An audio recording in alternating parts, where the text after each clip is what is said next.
নেতার এই ডিম নিক্ষেপ হইলো যে যদি তারা যদি ভালোই হইতো তাহলে জনগণ এই বাংলাদেশের জনগণ জিবে হাসিনা জিবে আপনার মাঠে নামিয়ে যেরকম ই করছে আপনার এই ছাত্র ঘরের পিছিয়ে ছিল সাধারণ জনগণ থেকে শুরু করে অল বাংলাদেশের লোক তাহলে ওগরও মানুষ সমর্থন করতো কিন্তু আমরা তো দেখতেছি যে ওরা এই বর্তমান যারা এই যে স্বাধীনের কথা কবা নাকছে বা সমন্বয়ক যারা এরাই তো টেন্ডার বাজি করবে নাকছে, এরাই চাঁদাবাজি করবে নাকছে, এরাই দখলবাজি করবে নাকছে, এরাই লুটপাট করবে নাকছে। তাহলে এটা কোন সংস্কার?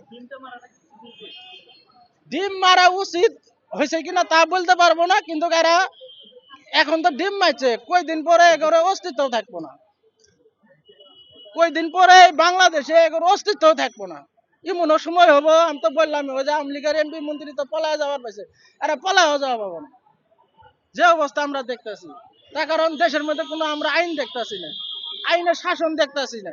আইনের শাসনই যদি না থাকে দেশের মধ্যে তাহলে এটা কোন দেশের মধ্যে আমরা আইলাম? এনসিপি নেতারা কি এমন করেছে যে পালানোর সুযোগ পাবে না কেন? দেশের এখন তো আড়াই দেশ চলা বানাইছে না, ধরেন জামায়াত কোন বিএনপি কোন এনসিপি নেতারা কোন এরাই তো দেশ চলা বানাইছে। তাহলে দেশ কোন কন্ট্রোলে আছে দেন তো? কোন দিক দিয়ে কন্ট্রোল করে পাইছে এরা?